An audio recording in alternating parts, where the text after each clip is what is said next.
बघा, मंगलाचरण करण्यामागेही कारण असतं. आपण रोज जेव्हा कुठलंही कार्य जर आपल्याला निर्विघ्नपणे पार पाडायचं असेल, तर मंगल आचरण करणं आवश्यक आहे. की आधी आपण भगवंतांची प्रार्थना केली पाहिजे. आणि ही एकदा सवय लागली की कुठल्याही वेळी आपण बाहेर पडताना, कुठलंही चांगलं कार्य सुरू करताना जर आपण मंगलाचरण केलं, तर जे काही अडथळे येणार असतील तर ते त्याच्यामध्ये येत नाहीत. तर यासाठी, आणि दुसरं, आपण एखादं कुठलंही, आता संस्कृत भाषा प्रत्येकाला येत नाही, पण कोणी पंडित असण्याची गरज नाही. काही सामान्य नियम लक्षात ठेवले तर आपण संस्कृत भाषेतले श्लोक म्हणू शकतो. तर आपला जी भगवद्गीता आहे, तर ती दोन छंदामध्ये आहे. तुम्हाला माहितीच असेल, तरीही मी सांगते की एक आहे तो अनुष्टुप छंद आहे, एक आहे तो त्रिष्टुप छंद. छंद म्हणजे काय, तर ज्याच्यात गायली जाते, म्हणजे आपण गाऊ शकतो. जेव्हा आपण गातो तेव्हा ती पाठ करणं सोपं होतं. तर म्हणून जे आता कुठलाही छंद, बरेच छंद आहेत, वसंत लतिका, भरपूर भरपूर, गायत्री छंद आहे. आणि हे जे छंद आहेत त्याच्यात आपल्याला जायचं नाहीये. पण छंद म्हणजे काय, आता विष्णू सहस्रनाम आहे, भगवद्गीता आहे, सगळं अनुष्टुप छंदात आहे. अनुष्टुप छंद म्हणजे ज्याच्यामध्ये एकूण 832 अक्षरं असतात, तर त्याला अनुष्टुप छंद म्हटलं जातं. 24 अक्षरं असली तर तो गायत्री छंद आहे. आणि त्रिष्टुप छंदामध्ये 44 अक्षरं असतात. म्हणजे एका चरणामध्ये 11 असे 4 चरण असतात. आणि 4 चरणामध्ये एक हम्म. श्लोक बनतो. हे लक्षात ठेवलं पाहिजे. तर आपण जेव्हा मंगलाचरण करतो, तर तेव्हा आपण एका चरणानंतर जिथे थांबतो त्याला यती असं म्हटलं जातं. आणि 4 चरणाचा श्लोक बनतो. तर आता मी मंगलाचरण करणार आहे. मग आपण आजच्या अध्यायाला सुरुवात करणार आहोत. बघा, जेव्हा कुठलाही श्लोक आपण म्हणतो, ह्रस्व दीर्घ पण महत्वाचं असतं. कारण जेव्हा मंत्र म्हटला जातो, ही मंत्रांची माळा आहे. 700 मंत्र आहेत अख्खे. आणि प्रत्येक मंत्र आपण म्हणतो, मननात रायते अस्मात्स मंत्र, हा म्हणजे जो मनन केल्याने, म्हटल्याने किंवा पुन्हा पुन्हा घोळवल्याने आपलं रक्षण करतो, त्याची शक्ती तयार होते. ती आपल्यातही तयार होते आणि बाहेर वातावरणातही तयार होते. त्यामुळे म्हणताना ह्रस्व दीर्घ एक लय असते मंत्राची, त्या लयीमध्ये म्हटलं पाहिजे. म्हणून मंत्र कधीही म्हटला जातो तो लई.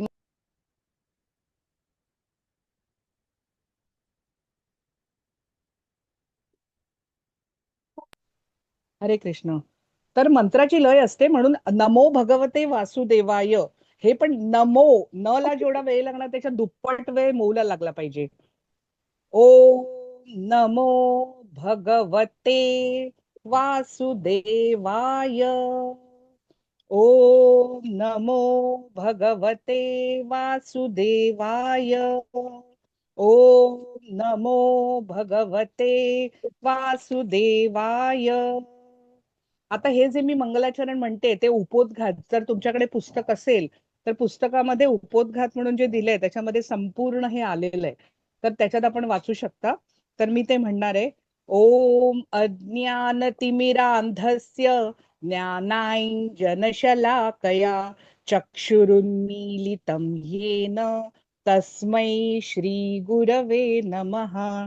श्रीचैतन्यमनोभीष्टं स्थापितं येन भूतले स्वयं रूपः कदा मह्यं ददाति स्वपदान्तिकम्.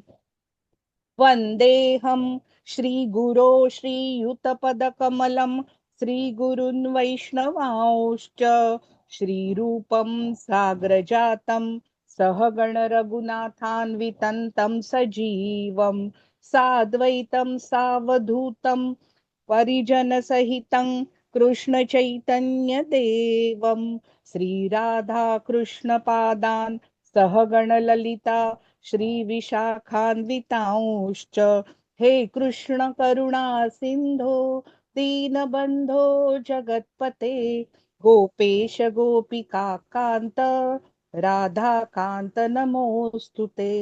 तप्त काञ्चन गौराङ्गी राधे वृन्दावनेश्वरी वृषभानुसुते देवी प्रणमामि हरिप्रिये.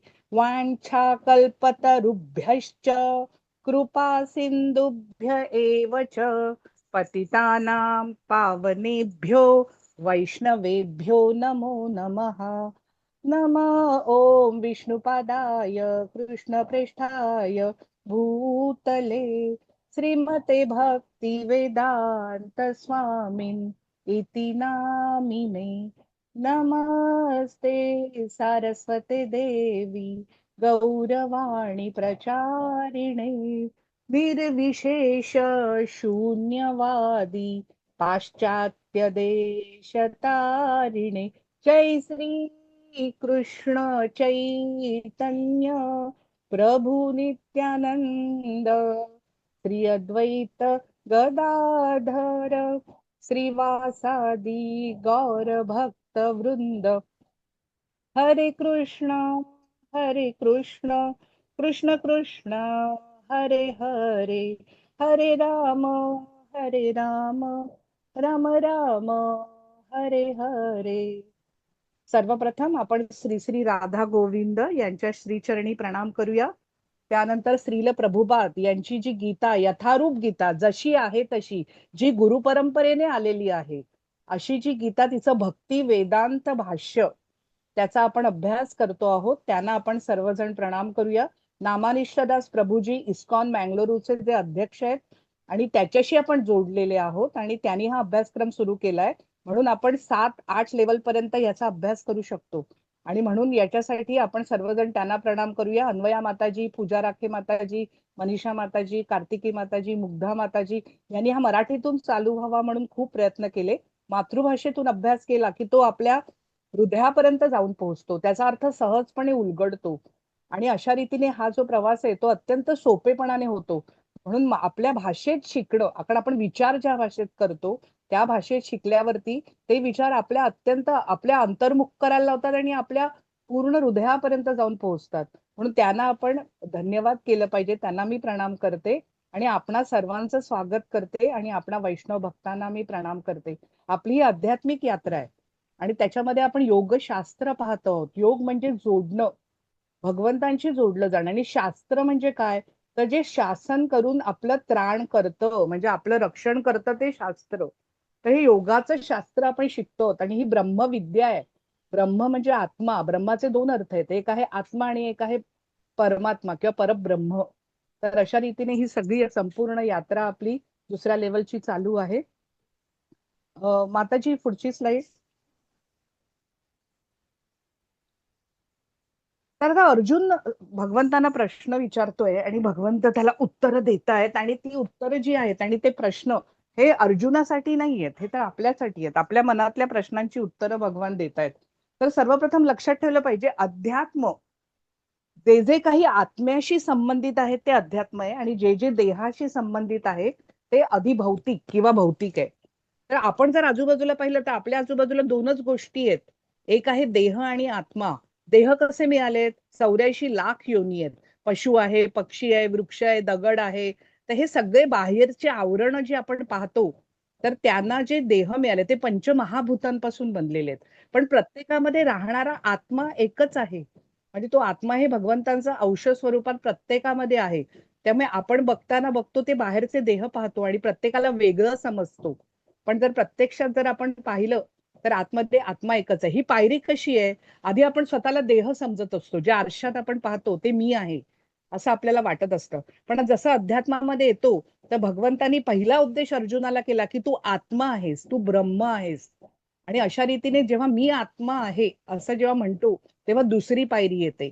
त्यानंतर आपल्या लक्षात येतं की आपल्या आजूबाजूला जे काही आहे ते सर्व एक देह आणि आत्मा या स्वरूपामध्ये आहे. आणि नंतरची पायरी येते की आपल्या प्रत्येकाच्या हृदयात तो परमात्मा आहे आणि सर्वात शेवटी सर्वत्र केवळ आणि केवळ तो परमात्माच आहे. हे जेव्हा लक्षात येतं तेव्हा समभाव आपोआपच येतो, कारण तिथे काही दुसऱ्याला थाराच नसतो. तर म्हणून हे अध्यात्म या पायऱ्या आहेत, हा क्रममार्ग आहे आणि तो आपण एक एक पायरी चढून जातोय. तर आता हे प्रश्न आहेत, हा ज्ञान विज्ञान योग आहे. बघा, आपण जे काही माहिती करून घेतो कुठल्याही विषयाची, जन्मापासून आपण माहिती करून घेतोय. ज्या क्षणी बाळ जन्माला येतं ते पहिला आपल्या आजूबाजूची परिस्थिती टुकू पाहतं, आवाज ऐकतं, सगळा अंदाज घेतं, अदमास घेतं. हेच ज्ञान आहे, हीच माहिती गोळा करणं. आपण जन्माला आल्यापासून माहिती गोळा करतोय. तर हे जे ज्ञान आहे, आता हे ज्ञान आहे भौतिक जगाचं ज्ञान आहे. आतापर्यंत आपण जे घेतलं ते भौतिक जगाचं ज्ञान होतं, ज्यात आपण राहतो. पण त्याच्या पलीकडे आध्यात्मिक जगत आहे, ते खरं जगत आहे. भौतिक जगत त्याचं प्रतिबिंब आहे नुसतं. जे जे काही आध्यात्मिक जगतात आहे ते ते सर्व भौतिक जगात आहे. तर म्हणून हे जे सगळे प्रश्न आहेत की अध्यात्म काय आहे, ब्रह्म काय आहे, अधियज्ञ काय आहे, भौतिक सृष्टी काय आहे, हे आपल्या प्रत्येकाला पडणारे प्रश्न आहेत. कारण आपल्याला हे सगळं जाणून घ्यायची इच्छा असते. अशा अनेक गोष्टी आहेत की ज्या आपण आतापर्यंत पाहिलेल्या नाहीयेत, पण त्या अस्तित्वात आहे. पाहिल्या नाही म्हणजे त्यांचं अस्तित्व आपण अमान्य करू शकत नाही. तर हेच प्रश्न आता अर्जुन भगवंतांना विचारतोय. तर हे सगळं काही आहे ते ज्ञान आहे, ही माहिती आहे. पण ही आध्यात्मिक माहिती आहे, आत्म्याशी जोडलेली माहिती आहे, परमात्म्याशी जोडलेली माहिती आहे. आणि त्याच्यानंतर विज्ञान बघा, आपण आतापर्यंत जे काही शिक्षण घेतलं, आपण थेरॉटिकल अभ्यास करतो आणि मग त्याचं प्रॅक्टिकल करतो. म्हणजे आपण जे काही शिकतो ते आपण अनुभवाच्या तायाने ते पडताळून पाहतो. तर हे अध्यात्म फक्त शिकण्याचं नाहीये, माहिती करून घेण्याचं नाहीये, तर अनुभवण्याचं शास्त्र आहे. आपल्याला ह्याचा प्रत्येकाला अनुभव येतो आणि तो यावा ही भगवंतांची इच्छा आहे. म्हणूनच आपण सर्वजण या अभ्यासाला प्रवृत्त झालेलो आहोत. हे सर्वप्रथम लक्षात ठेवलं पाहिजे. आणि हा प्रत्येक गोष्ट जशी अर्जुनाला अनुभवायला आली तशी मलाही येणार आहे. तो साक्षात्कार मलाही होणार आहे, तो अनुभव मलाही येणार आहे. हे लक्षात ठेवून हा अभ्यास करायचा आहे. तर पहिल्यापासून आपण सुरुवात करूया. हा ज्ञान विज्ञान योग आहे. थेरॉटिकल बरोबर प्रॅक्टिकल पण आहे, आत्म्याबरोबर परमात्म्याचंही ज्ञान आहे. तर असा हा ज्ञानाचा अध्याय आहे. त्यात अंतिम अवस्थेचंही वर्णन, अंतिम मृत्यूकाळीच्या अवस्थेचंही वर्णन केलंय. आता आपला जर महाराष्ट्राबद्दल म्हटलं तर आपला भागवत धर्म आहे. भागवत महापुराण त्याची पताका फडकत ठेवली आहे संतांनी. आणि म्हणून आपण अभंग जरी बघितले तरी त्याच्यामध्ये सुद्धा तुकाराम महाराजांचा म्हटलं, याच साठी केला होता अट्टाहास, शेवटचा दिस गोड व्हावा. यासाठीच अट्टहास केला, यासाठीच साधना केली, यासाठीच भक्ती केली, शेवटचा दिस गोड व्हावा. म्हणजे अंतिम समयी जी अवस्था असते त्याचं संपूर्ण वर्णन या अध्यायात आलेलं आहे. त्यामुळे अध्यायाला खूप महत्व आहे. तर आता मी एक एक श्लोक वाचणार आहे आणि मी त्याचा अर्थ तुम्हाला सोपेपणाने समजावून सांगणार आहे. बघा, प्रत्येक श्लोक जेव्हा मी वाचेन ना, तुम्हाला संस्कृत येत असो नसो, तुम्ही नुसतं त्याच्यावर नजर जरी फिरवली तरी पुरेसं आहे. आणि कसं आहे की आपण हे जे वाचन आहे, आता हे मंत्र मंत्र आहेत, हे नुसते सामान्य शब्द नाही आहेत. तर त्या हिशोबाने आपण भगवंतांची वाणी म्हणतो. तर म्हणून आदराने प्रामाणिकपणे म्हणण्याचा प्रयत्न करायचा. चुकलं तर हरकत नाही, मनुष्य आहोत, चुकणारच आहोत. पण तरीही ही मंत्रमय शक्ती जी निर्माण होते ती आपल्याला मदत करते आध्यात्मिक प्रवासामध्ये. तर म्हणून मी आता एक एक श्लोक म्हणणार आणि त्यांचा तुम्हाला अर्थ सांगणार आहे. अर्जुन उवाच किं तद्ब्रह्म किमध्यात्मं किं कर्म पुरुषोत्तम अधिभूतं च किं प्रोक्तम अधिदैवं किमुच्यते. अर्जुनाने विचारलं, हे पुरुषोत्तम, पुरुषांमध्ये उत्तम. आता पुरुष अवतार 3 आहेत, तुम्हाला आता माहितीच असेल. पूजा माताजींनी आतापर्यंत घेतलं असेल की सगळ्यांचं कारण कोण आहे, तर भगवान श्री कृष्ण आहेत. त्यांचे 3 पुरुषावतार आहेत. पुरुष म्हणजे काय, तर पुरी शरीरे वसती इति पुरुष, हा म्हणजे जो पुरीमध्ये नगरामध्ये राहतो तो पुरुष आहे. मग तिथे स्त्री पुरुष, लहान मोठा, जातीपाती कुलशील असा कोणताही भेद नाही. हा या देशाचा आहे, त्या देशाचा आहे, असं कुठलाही भेद नाहीये. जो शरीर रूपी नगरात राहतो तो पुरुष. आणि म्हणून इथे पुरुषोत्तम 3 पुरुषावतार आहेत. पहिले आहेत कारणोदकशाही विष्णू, ज्यांच्यापासून संपूर्ण जगत ते महत्त्व आहे. त्यांच्या रोमारोमामध्ये ब्रह्मांड आहेत आणि त्यांच्या निश्वासातून ते कारण समुद्रात झोपलेले आहेत. म्हणून कारणोदक शाही शयन करणारे विष्णू. विष्णू म्हणजे सर्व व्यापी तत्व, सर्वत्र व्यापलेत. असं काही नाही की जिथे ते नाहीत. अशी कुठलीही जागा नाही जिथे ते नाहीत. अशी कुठलीही तुम्ही कुठलं कणातला कण घेतला तरीही तिथे त्यांचं तेच आहेत. म्हणजे प्रत्येक कणाला कणाला व्यापून राहिलेले आहेत. म्हणून ते सर्वव्यापी, म्हणूनच त्यांना विष्णू आहेत, महाविष्णू आहेत. तर त्यांच्या रोमकुपांमध्ये ब्रह्मांड आहेत. म्हणजे किती कोटी ब्रह्मांड, किती रोमकूप आहेत, आपल्याला किती केस आहेत आपण मोजू पण शकत नाही, इतकी ब्रह्मांड आहेत. आणि ही जी ब्रह्मांड आहेत त्यांच्या श्वासातनं बाहेर पडतायत. आणि त्यांचं अस्तित्व किती आहे, तर फक्त त्यांचा श्वास जोपर्यंत बाहेर आहे तोपर्यंत. आणि त्या प्रत्येक ब्रह्मांडात ब्रह्माचं अंड आहे. अंड्यासारखं त्यात गर्भोदक आहे. जसं आपण अंड बघितलंय त्याच्यात गर्भोदक असतं, तसं प्रत्येक अंड्यामध्ये गर्भोदक आहे. आणि अंड्याचा आकार आहे त्याला. आणि त्या प्रत्येकामध्ये एक प्रथम जीव म्हणजे ब्रह्मदेव आहेत. आणि त्यांचं आयुष्य बुडबुड्यासारखं आहे. आणि जर म्हटलं तर 100 वर्ष आयुष्य त्यांची आहेत. आणि त्यांचा एक सेकंद म्हणजे आपली 1,00,000 वर्ष आहेत. म्हणजे विचार करा काळाचं परिमाण कसं आहे. आणि अशा रीतीने प्रत्येक त्या अंड्यामध्ये जे गर्भोदक आहेत त्या शयन करणारे गर्भोदकशाही विष्णू आहेत. की ते कारण महासागरांपासून ते जे ब्रह्मांड निर्माण झालंय ते त्यात प्रविष्ट होतात. आणि मग त्यांच्या नाभी कमलातनं ते लाल कमल बाहेर पडतात, त्यांच्यावर ब्रह्मदेवांचा जन्म होतो. ब्रह्मदेव प्रथम जीव आहेत आणि मग त्यांच्यापासून सृष्टी होते. आणि मग कणाकणामध्ये प्रत्येकामध्ये जे समाविष्ट होतात ते शिरोदक्षाई विष्णू. असे 3 पुरुषांमध्ये जे उत्तम आहेत म्हणून त्यांना पुरुषोत्तम असं म्हटलेलं आहे. सातवत संहितेमध्ये आले. हे जर माहिती झालं तरी मनुष्य मुक्त होतो. हे भगवन जे भग म्हणजे ऐश्वर्याने युक्त आहेत, सर्व 6 ऐश्वर्यानी. ब्रह्म म्हणजे काय, आत्मा म्हणजे काय, इथे अध्यात्म म्हणजे काय, सकाम कर्म म्हणजे काय, ही भौतिक सृष्टी म्हणजे काय, आणि देवता कोण आहेत हे कृपया मला सांगा. ब्रह्म म्हणजे आत्मन. आत्म म्हणजे जो आत राहतो आणि जो देह बदलतो.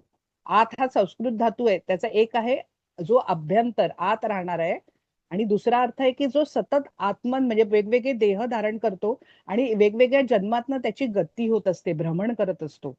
म्हणून मग ब्रह्मचे 2 अर्थ आहे, एक आहे आत्मा आणि परमात्मा सुद्धा, म्हणजे परब्रह्म. आत्मा, आता आत्मा आणि अध्यात्म, अध्यात्म अधिभौतिक अधिदैवी. तर अधि जेव्हा शब्द आपण लावतो, अध्यात्म म्हणतो आपण, अध्यात्माचा अभ्यास करतोय. आत्म्याला अधि लावला की आत्म्या संबंधित जे जे काही आहे ते अध्यात्म. देहासंबंधित भौतिकेशी जे जे काही आहे ते अधिभौतिक आहे. देवतांशी संबंधित जे जे, दैवाची संबंधित जे जे आहे ते अधिदैविक. अधि म्हणजे संबंधित. आधी आपण जो उपसर्ग लावतो त्या उपसर्गाचा अर्थ आहे संबंधित. तर ते म्हणजे काय, सकाम कर्म म्हणजे काय, तर कर्म म्हणजे कृती. आपण दिवसभरात छोट्या छोट्या कृती करतो, तर ती प्रत्येक कर्म, आणि या कर्मामुळेच आपण अडकलेले आहोत. कर्मामुळेच आपण जन्म मृत्यूच्या परंपरेमध्ये, जसं मेरी गो राऊंड असतं ना, त्याच्यामध्ये चक्कर येईपर्यंत, भोवळ येईपर्यंत फिरतोय. तरी सकाम, काम म्हणजे इच्छा.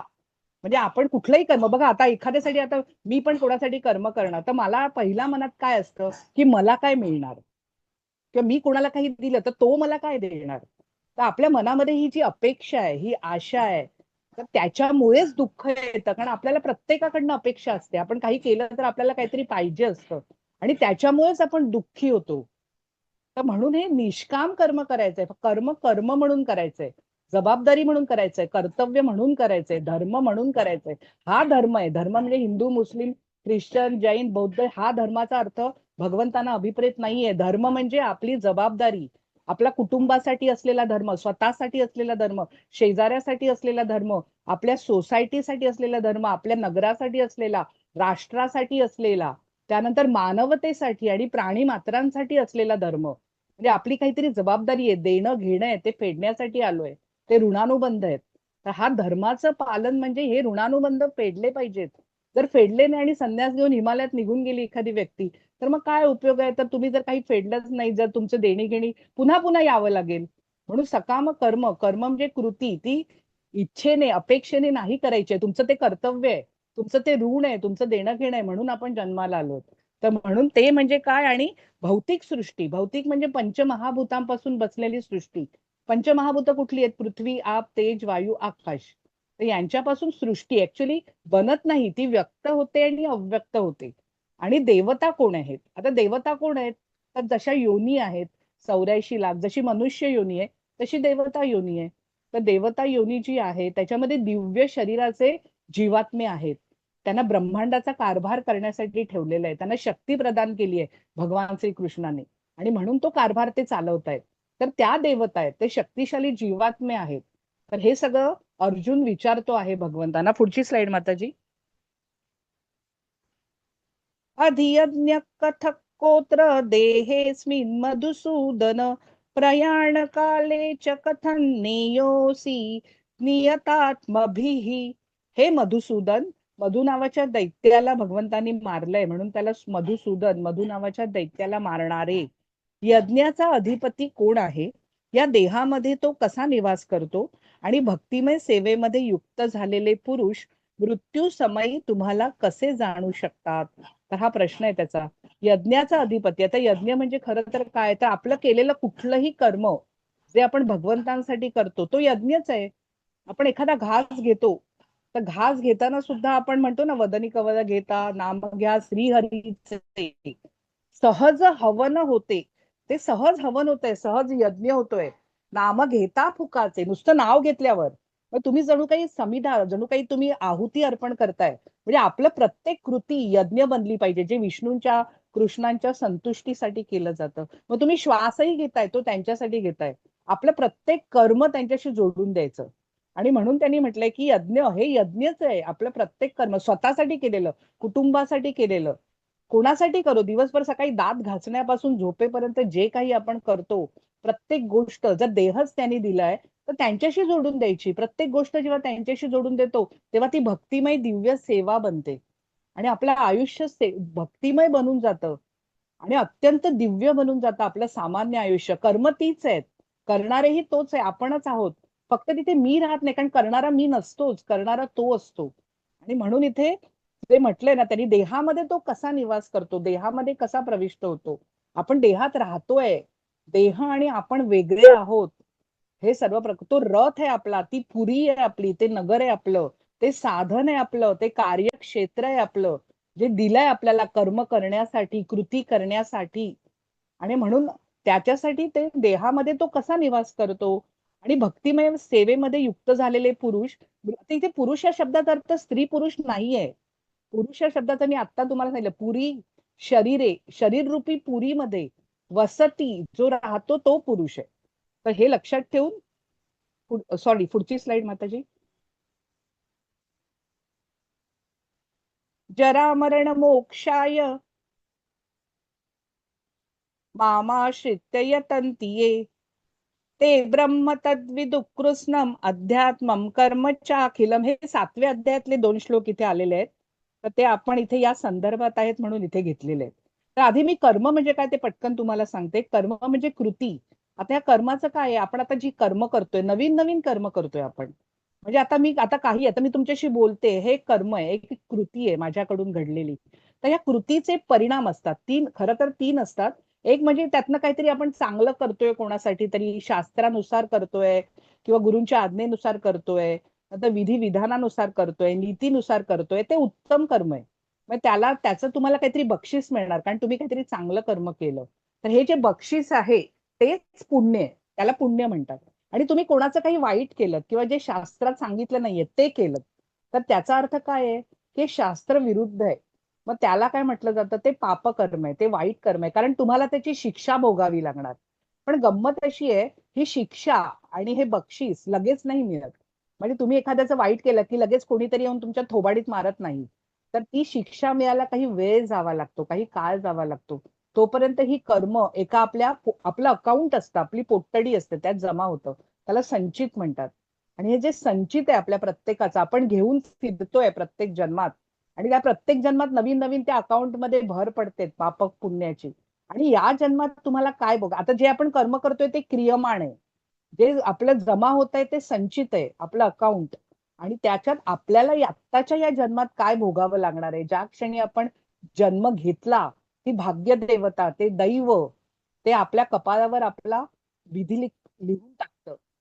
की मग म्हणून प्रारब्ध टाळता येत नाही, कारण एकदा तो बाण सुटला की सुटला. मग जे काही प्रारब्ध तुम्हाला भोगायचे ते भोगावं लागणार. म्हणून अध्यात्म किती गंमतशीर आहे बघा. तुमचं क्रियमाण, तुम्ही प्रत्येक गोष्ट त्यांना जोडून देऊन त्यांची सेवा केली, प्रत्येक कर्म मी जे करते त्यांच्यासाठी करते, सकाळी उठल्यावर म्हणायचं, रात्री झोपताना म्हणायचं, तर ते कर्म ते राहतच नाही, कारण तिथे तुम्हीच नसता. मग ते कर्म अकर्म होऊन जातं. आणि अशा वेळी अकर्म तर तुमच्या अकाउंटमध्ये आता नवीन जाणारच नाहीये, कारण तुमची कर्म बनतच नाहीये. आणि जी बनली आहेत, भगवान शेवटच्या अध्यायात सांगतात की सगळ्या पापांचा मी तुझा नाश करेन, असं जे ते म्हणतात ते संचिताचा नाश होतो. मग आता उरतं काय, तर फक्त प्रारब्ध, या जन्मात जे भोगायचंय ते ते तर आता लिहिलेलं आहे आपल्या कपाळावर. पण जेव्हा देहभाव नाहीसा होतो, मी देह नाही, मी आत्मा आहे, अशी जेव्हा भावना येते किंवा जेव्हा परमात्म्याची भक्ती करायला लागतो, तेव्हा आपोआपच प्रारब्ध सौम्य होतं. कारण आपल्याला माहिती असतं जे काही आपल्या पुढे आलेलं आहे ते आपण मागच्या जन्मी काहीतरी केलेलं आहे, कोणाला तरी त्रास दिलाय म्हणून आता आपल्याला दुःख भोगावं लागतंय, कोणाला तरी आपण चांगलं वागलंय म्हणून चांगलं भोगायला लागतंय. ही जाणीव निर्माण होते, त्यामुळे सुख दुःखाकडे पाहण्याची नजरच बदलून जाते. आणि मग अशा वेळी प्रारब्ध सौम्य होतं. आता इथे ह्यांनी म्हटले की जरा मरण, एकच मिनिट माझा चष्मा लावते, 2 मिनिटं. जरा मरण मोक्षाय मामाश्रित्य यतन्ति ये, ते ब्रह्म तद्विदुः कृत्स्नम् अध्यात्मं कर्मचाखिलम. जरा मरणातून मुक्त होण्यासाठी प्रयत्न करणारे बुद्धिमान मनुष्य माझ्या भक्तिमय सेवेद्वारे माझा आश्रय घेतात. वास्तविकपणे ते ब्रह्म किंवा आत्मा आहेत, कारण त्यांना आध्यात्मिक क्रियांचे संपूर्ण ज्ञान असते. आता जरा मरणातून मुक्त होण्यासाठी बघा, जरा म्हणजे म्हातारपण. कोणाला आवडतं की दात पडलेले असतील, टक्कल पडतंय, केस पांढरे झाले, सुरकुत्या पडले, शब्द बाहेर फुटत नाहीये, ऐकू येत नाहीये, कंबर वाकली आहे, हातात काठी घेतलीये, वाकून चालावं लागतंय, हाडं सगळी कटकट वाजतायत. तर असं कोणाला म्हातारपण आवडतं? तर म्हातारपण तर प्रत्येकाला नको असतं. आणि मृत्यू, प्रत्येकाला मृत्यूची भीती वाटते की मृत्यू वेळी काय, मग मृत्यू झाला नंतरच माहिती नाहीये ना काय होणार आहे ते. त्याच्यामुळे आपण ज्यांना आतापर्यंत चिकटून आसक्तीत बसलो आहोत, आपले कुटुंब आहेत, आपल्या गोष्टी आहेत, आपण आतापर्यंत धडपड करून मिळवलेल्या, त्या दूर होतील, त्यांचा वियोग होईल. मग माझं कसं होईल, मी त्यांच्यावर अवलंबून आहे, ही भीती आपल्या मनात असते. आणि म्हणून मृत्यूची भीती आपण मृत्यूचा विचार करायला सुद्धा घाबरतो. आजूबाजूला बघतो कित्येक मृत्यू झालेले, पण जेव्हा मृत्यूचा विचार करायला लागतो तेव्हा तो बाजूला सारतो आपण. कारण आपल्याला त्याची भीती वाटते, कारण वियोगाची भीती वाटते, या जगातून बाहेर जाण्याची भीती वाटते. पण लक्षात ठेवलं पाहिजे ना, असे अनेक जन्म घेतलेत. अनेक वेळा भगवंतांनी म्हटलं, तुम्ही कपडे कसे काढता, बाहेरून येतो आणि कपडे बदलतो आणि घरातले घालतो, तरी रोजची गोष्ट आहे, आपण त्याच्याकडे लक्ष सुद्धा देत नाही की कपडे बदलणं ही आपल्या दृष्टीने अत्यंत छोटी गोष्ट आहे, कारण ती सवयीची आपण रोज करतो. तसंच आहे देह काढणं. आपण अनंत जन्म, लाखो जन्म, लाखो योनीतून आतापर्यंत या मनुष्य देहापर्यंत आलोत. अनेक जन्म घेतलेत, आपल्याला आठवत नाहीये, आपल्या स्मृतीमध्ये येत नाहीयेत, पण आपण घेतलेले आहेत. त्यामुळे अनेक वेळा आपण जन्म आणि मृत्यूला सामोरं गेलो. मग अनेक वेळा केलेली गोष्ट आहे, ती सवयीची असते. जसं कपडे काढून ठेवावे तसा देह काढून ठेवला जातो. पण जेव्हा आपण त्या देहाला मी समजतो, देहाला चिकटून बसतो, वस्तूंना व्यक्तींना चिकटून बसतो, त्याला आसक्ती म्हणतात. आणि मग त्या ज्या यातना मरण समय होतात त्या त्याच्यामुळे होतात.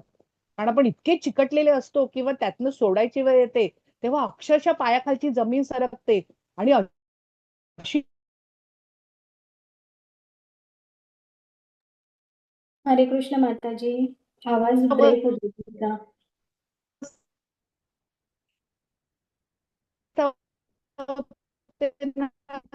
दीप्ती माताजी, हरे कृष्ण. आणि इतके क्लेश पडलेला आहे, आणि यातून मुक्त व्हावं.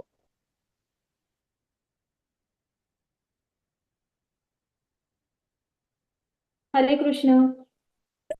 आवाज येत नाहीये माताजी. हा, हरे कृष्ण दीप्ती माताजी. आता येतोय का आवाज? हो, आता आला माताजी. हरे कृष्ण. हरे कृष्ण. हा, तर साधिभूतादिदैवं मां साधियज्ञैः ये विदुः प्रयाणकालेऽपि च मां ते विदुर्युक्तचेतसः. जे लोक पूर्णपणे मतपरायण होऊन मला बहुतेक सृष्टीचा संचालक, देवतांचा नियंत्रक आणि सर्व यज्ञांचा अधिष्ठाता भगवंत म्हणून जाणतात, ते मृत्यू समयी सुद्धा मला जाणू शकतात. बघा, जे लोक मतपरायण म्हणजे माझ्यात परायण होऊन, म्हणजे माझ्यात युक्त होऊन, माझ्याशी जोडले जाऊन, माझ्यासाठी प्रत्येक कृती करून, माझं भजन करून. भक्त म्हणजे काय शेवटी? जे भगवंतांचं भजन करतात ते भक्त. आणि भजन म्हणजे काय? भगवंतांची पूजा नाही केली जात, भगवंतांचं भजन केलं जातं. तर भजन म्हणजे 9 पद्धतीने केलं जातं. त्यांची आठवण करून, त्यांच्याबद्दल ऐकून, त्यांचं कीर्तन करून, त्यांचं पादसंवाहन, त्यांच्या चरणाची सेवा, त्यांना वंदन करून, त्यांची पूजा करून, त्यांना सख्य म्हणजे मित्र मानून, म्हणजे जणू काही आपला मित्र आहे असं समजून त्यांना आपल्या मनातली प्रत्येक गोष्ट सांगायची. आणि ते ऐकत असतात, आपल्या प्रत्येकाच्या हृदयात ते आहेत, ते प्रत्येक गोष्ट पाहतायत. आणि दास्यभाव जे हनुमंतांनी प्रभू रामचंद्रांची केली, की मी तुमचा दास आहे, आणि त्या भावाने केलेली सेवा. आणि सर्वात शेवटची जी 9वी भक्ती आहे, ती आत्मनिवेदन भक्ती आहे, बलिराजाने केली आहे. तर त्यांनी काय केलं, स्वतःलाच अर्पण केलं. म्हणजे करता करता भक्ती. आपण पूजा करताना फुलं वाहतो, पानं वाहतो, जल पण सांगितलंय, मी सगळ्यांचा स्वीकार करतो.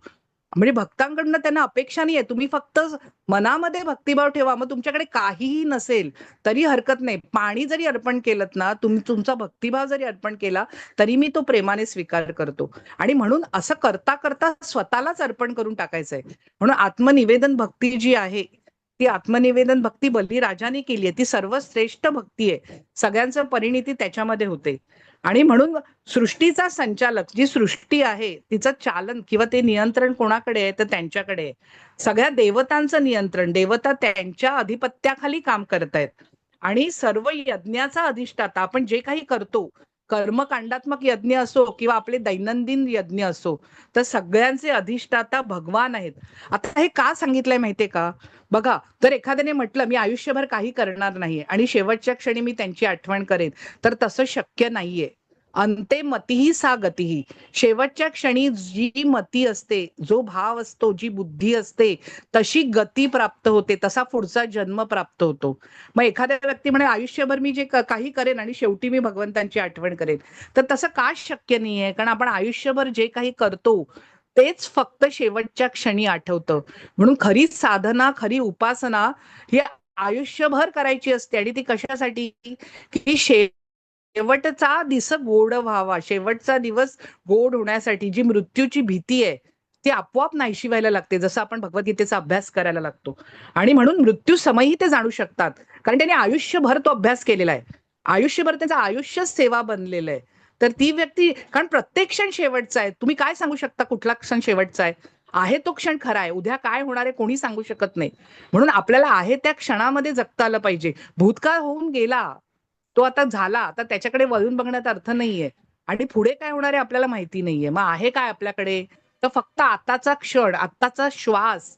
आपल्याला श्वास मोजून दिलेत, तो फक्त आहे. मग तो आनंदाने जगता आलं पाहिजे, तो भगवंतांच्या सेवेत घालवता आला पाहिजे. तर प्रत्येक श्वास तर त्यांच्या सेवेत घालवला तर काय फरक पडतो? कुठला कधीही मृत्यू आला तरी त्या अवस्थेतच असणार आहे तो भक्त. म्हणूनच त्यांनी असं सांगितलेलं आहे. पुढची स्लाइड माताजी. हरे कृष्ण. श्री भगवानुवाच अक्षरं ब्रह्म परमं स्वभावोऽध्यात्ममुच्यते भूतभावोद्भव करो विसर्ग कर्म संज्ञितः. श्री भगवान म्हणाले, अविनाशी दिव्य जीवाला ब्रह्म म्हटले जाते आणि त्याच्या नित्य स्वभावाला अध्यात्म असे म्हणतात. जीवांच्या प्राकृत देहांच्या उत्पत्तीस कारणीभूत असणाऱ्या कार्यांना कर्म किंवा सकाम कर्म असे म्हणतात. अविनाशी म्हणजे ज्याचा कधीही विनाश होत नाही. आपण सर्वजण जे आहोत ते भगवान श्री कृष्णांच्या काळातही होतो, द्वापार युगातही होतो, त्रेता युगातही होतो, त्याच्या आधी सत्ययुगातही होतो, त्याच्या आधी पण अनेक युगाची उलटून गेली तेव्हाही आपण सर्वजण होतो. फक्त आपल्याला ते आता आठवत नाहीये, कारण आपल्याला फक्त या जन्माचं आठवतंय. मागच्या जन्मातलं आपल्याला काही लक्षात नाहीये. पण आपलं जे अस्तित्व आहे ते एका जन्मापुरतं नाहीये, अनेक जन्मापासून आपलं अखंडित अस्तित्व आहे. आपण प्रत्येक वेळी कोणत्या ना कोणत्या रूपामध्ये होतो, कोणत्या ना कोणत्या योनीमध्ये होतो, कोणता ना कोणता देह धारण करून होतो. म्हणजे आपलं जे तत्व आहे ते अविनाशी आहे, शाश्वत आहे. म्हणजे तुम्ही म्हणू शकत नाही की याची सुरुवात इथे झाली आणि शेवट इथे होणार, मध्य इथे आहे, कारण ते पहिल्यापासूनच आहे. आणि म्हणून अविनाशी आणि ज्याचा कधीही विनाश होत नाही असं दिव्य, दिव धातू, दिव म्हणजे तेज, दिव म्हणजे जर आपण म्हटलं दिव्य म्हणजे चमत्कारी, म्हणजे तेजोमय. म्हणून देवता ज्यांचं शरीर हे तेजाने भरलेलं असतं म्हणून त्यांना देवता असं म्हणतात, कारण त्यांचं दिव्य स्वरूप आहे. तर अशा अविनाशी दिव्य जीवाला म्हणजे आत्म्याला ब्रह्म म्हटलं जातं. आणि त्याच्या नित्य स्वभावाला, नित्य, नित्य आणि अनित्य. नित्य म्हणजे काय? जे नेहमी राहतं. आपण आता जे काही ज्ञान घेतो आहे ते नित्य ज्ञान आहे. का नित्य आहे? कारण ते पुढच्या जन्मात सुद्धा आपल्या बरोबर येणार आहे. म्हणजे ते फक्त असं नाही की पुढच्या जन्मात जन्म झाला आता परत बालवर्गात बसायचंय, परत पहिलीत बसायचंय, परत सगळी शाळा शिकायची आहे, मग परत महाविद्यालयात जायचंय, परत व्यावसायिक शिक्षण घ्यायचंय, मग वेगवेगळ्या डिग्र्या घ्यायच्या आहे. ते प्रत्येक जन्मात पहिल्यापासून करावं लागतं. पण हे जे आध्यात्मिक ज्ञान आहे, आत्म्याशी संबंधित ज्ञान आहे, परमात्म्याशी संबंधित ज्ञान आहे, ते सर्वच्या सर्व ज्ञान आपल्या बरोबर येतं. म्हणून योग भ्रष्ट आपला जर मार्ग हे ज्ञान घेताना जर या जन्मात पूर्ण झालं नाही तर त्याला योग भ्रष्ट पुरुष म्हटलंय भगवद्गीतेत, की पुढचा जन्म उत्तम कुळात मिळतो, चांगल्या कुळात मिळतो. आणि हा जो अभ्यास आपण इथे सोडलाय तो आपण पुढच्या जन्मात पुन्हा चालू करतो. कोणीतरी खेचून आणतं आपल्याला आणि हा अभ्यास करायला लावतं. आपल्या मनाच्या इच्छेविरुद्ध आपण या मार्गावर आणले जातो. भगवंतांची कृपा आहे, कारण आपण तेव्हा योगभ्रष्ट पुरुष असतो.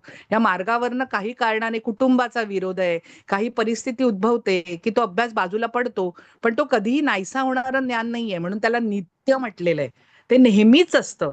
म्हणून आणि नित्य स्वभाव, आपल्या आत्म्याचा स्वभावही नित्यच आहे, अध्यात्म म्हणतात. आणि जीवांच्या प्राकृत देहाच्या उत्पत्तीस, प्राकृत म्हणजे प्रकृतीपासून त्रिगुणमयी माया आहे, त्रिगुणमयी प्रकृती आहे, सत्व रज तम. देहाच्या उत्पत्तीस कारणीभूत असणाऱ्या कार्यांना कर्म किंवा सकाम कर्म म्हणतात. बघा, हे एक वाक्य, प्रत्येक शब्द भरपूर अर्थ भरलेला आहे त्याच्यामध्ये. आपण जी कर्म करतोय, रोज करतोय आणि विसरून जातोय, कळत नकळत अनेक गोष्टी घडतायत, पण त्या तशा नाहीयेत. त्या सगळ्या गोष्टी आपल्या अकाउंटमध्ये प्रत्येकाचा हिशोब ठेवला जातो. चांगल्या वाईट आणि काही असतात त्या नुसत्या कृती असतात, म्हणजे त्यांचं काही चांगलंही नसतं, काही वाईटही नसतं. पण असं असलं तरी प्रत्येक गोष्टीचा अकाउंट आहे, आपलं संचित आहे, आपलं सगळं जमा होतं, फलित होईपर्यंत ते तिथे राहतं. आणि प्रत्येक जन्मात आपल्याला त्यातला थोडा थोडा भाग भोगायला लागतो. जे काही आपण भोगतो, जे काही सुख दुःख ज्या प्रत्येक जन्मात भोगतो, ते मागे आपण केलेल्या कर्माचं फळ आहे. ते आपल्याच कर्माचं फळ आपल्याला भोगावं लागतं. आता सुख आणि दुःख म्हणजे काय, तर हे प्रत्येक व्यक्तीनुसार भिन्न आहे. सुख या शब्दाचा अर्थ आहे अनुकूल वेदनियम सुखम, म्हणजे आपली जी अनुकूल संवेदना आपल्यात जे निर्माण करतं, याचा थोडक्यात अर्थ आपली आवड, आपल्याला जे आवडतं ते सुख आहे. आणि जे आपल्याला आवडत नाही, प्रतिकूल वेदनियम दुःखम. म्हणजे आपलं आता बघा, याचं उदाहरण सांगते की सुख दुःख का सापेक्ष आहे. तर आता कारल्यासारखी गोष्ट घ्या किंवा आता एखादी गोड गोष्ट. आता एखाद्या व्यक्तीला कारला आवडत नाही आणि एखादी व्यक्ती ते कारलं मिटक्या मारत खाते, म्हणजे एकच कारलं आहे, ते एका व्यक्तीसाठी अनुकूल संवेदना देणार आहे किंवा त्याला आवडणार आहे, आणि म्हणून त्याच्यासाठी सुखकारक आहे. पण एखाद्या व्यक्तीला ते आवडत नाहीये, तर त्याच्यासाठी प्रतिकूल संवेदना निर्माण करणार आहे, त्याला न आवडणार आहे, आणि म्हणून त्याच्यासाठी दुःखकारक आहे. म्हणजे म्हणून हे सुख आणि दुःख हे जे द्वंद्व आहेत ते सापेक्ष आहेत. प्रत्येक व्यक्तीची आवड निवड वेगळी असते, म्हणून सुख दुःखाच्या कल्पना पण बदलून जातात. पण आनंद त्याच्या पलीकडे आहे, तो आत्म्याचा स्वभाव आहे. आणि आत्म्याचा स्वभाव जो आहे तो आपण फक्त आपल्याला तो जाणवत नाहीये, पण जेव्हा अध्यात्म मार्गाला लागतो तेव्हा तो प्रतिक्षणी आपल्या आत्म्यातच असतो. तो आत्म्यात असणारा आनंद आणि सुख आणि दुःख ह्या तिन्हींच्या परिभाषा व्यवस्थित समजून घेतल्या पाहिजे. आपण त्या वारंवार वापरत असतो आणि वारंवार अनुभवत असतो आपल्या आयुष्यात, तर त्या खरं काय आहे. म्हणून सुख दुःख, आता एखादी गोष्ट बघा ना, हे सगळं टिकणारं नाहीये. आता एखादी आवडीची गोष्ट, आता आपल्याला जिलब्या खूप आवडत असतील, पण खायला दिली तर पहिली आवडीने खाऊ, दुसरी आवडीने खाऊ, तिसरीची आवड कमी होईल. जिलब्या जर ताटभर कोणी जबरदस्तीने खायला घातल्या, तर जी आवडणारी गोष्ट आहे, जी सुखकारक गोष्ट आहे, ती नको नकोशी वाटायला लागेल. मग जिलबी बघून सुद्धा ओकार येईल की आता जिलब्या अनेक दिवस नको खाऊया. म्हणजे ते बदललं की नाही, तुमची जी आवड होती, जी तुम्हाला सुखकारक होतं, ते बदलून गेलं, ते आता तुम्हाला दुःखकारक वाटायला लागलेलं आहे. म्हणजे म्हणून सुख दुःख हे टिकणारे नाहीयेत, हे फक्त तात्पुरत्या, त्या बदलत असतात सारख्या. आणि हे लक्षात घ्यायला पाहिजे, आणि ते का भोगावे लागतात तेही लक्षात घ्यायला पाहिजे. म्हणून त्याच्यामुळेच ही जी कर्म आहेत, कृती आहेत, सकाम कर्म. बघा, आता कुठलंही कर्म आपण काही कोणाला दिलं तरी मनातनं आपल्या अपेक्षा असते की त्याने मला काहीतरी द्यावं, चांगले शब्द, आपला सन्मान, किंवा मी त्याला एक गोष्ट दिली तर तो मला काय देणार. आपलं मन सतत ही गोळाबेरीज करत असतं. म्हणून आपल्याला प्रत्येकाला अपेक्षा असते दुसऱ्याकडनं, आणि त्यामुळे दुःखी होतं. आता आपल्याला खूप अभ्यास केला एखाद्या मुलाने, मार्क नाही मिळाले, त्याला अपेक्षा आहे 100% मिळायची, पण नाही मिळाले का बऱ्याच कारणाने, तर मग तो नैराश्यामध्ये जातो, कारण एवढी अपेक्षा भंगाचं दुःख हे खूप मोठं असतं. आणि आपलं आयुष्य आपण दुःखी करून घेतलंय ते याच कारणामुळे घेतलेलं आहे, सकाम कर्मामुळे. की आपल्याला इच्छा आहे की आपण काही केलं तर दुसऱ्याने काहीतरी करावं, पण आपण असं का नाही करत की माझं कर्तव्य आहे, माझी जबाबदारी आहे, माझं माझ्या सासू सासऱ्यांकडे कर्तव्य आहे, माझं मुलांकडे कर्तव्य आहे, माझं समाजाकडे कर्तव्य आहे, आणि ते जबाबदारी म्हणून मी केलं पाहिजे. मला काही अपेक्षा नको की ते मला काय देतील. जेव्हा असं आपण करू तेव्हा आपले ऋणानुबंध हे फेडले जातील, कारण ते देणं घेणं या एका जन्माचं नाहीये ते. हे समजून, म्हणून धर्माचं पालन कर, संसारातून पळून जा, पळपुटा हो, असं नाही सांगितलं अर्जुनाला, की तुझा जो धर्म आहे आपल्या प्रत्येकाचा कुटुंबासाठी, स्वतःसाठी, समाजासाठी, प्राणी मात्रांसाठी, राष्ट्रासाठी, राष्ट्र धर्म आहे, समाज धर्म आहे, सगळे धर्म आहेत, जबाबदार आहेत. नुसतं घेऊन नाही चालणार, देताही आलं पाहिजे. म्हणून ते जेव्हा तुम्ही उत्तमरित्या करता, तुमची देणी घेणी फेडून टाकता, ऋणानुबंध नाहीसे होतात, जन्म मृत्यू परंपरा आपोआपच खंडित होते. म्हणून आपल्या धर्माचं पालन कर, प्रामाणिकपणे कर, माझी सेवा म्हणून कर, असं ते सांगतायत. आयुष्यच सेवा करून टाकायचंय.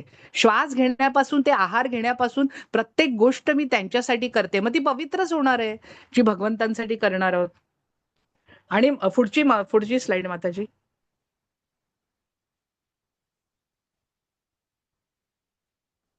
अधिभूतम क्षरो भाव पुरुषश्चाधिदैवतम अधियज्ञोहमेवात्र देहे देहभृतांवर.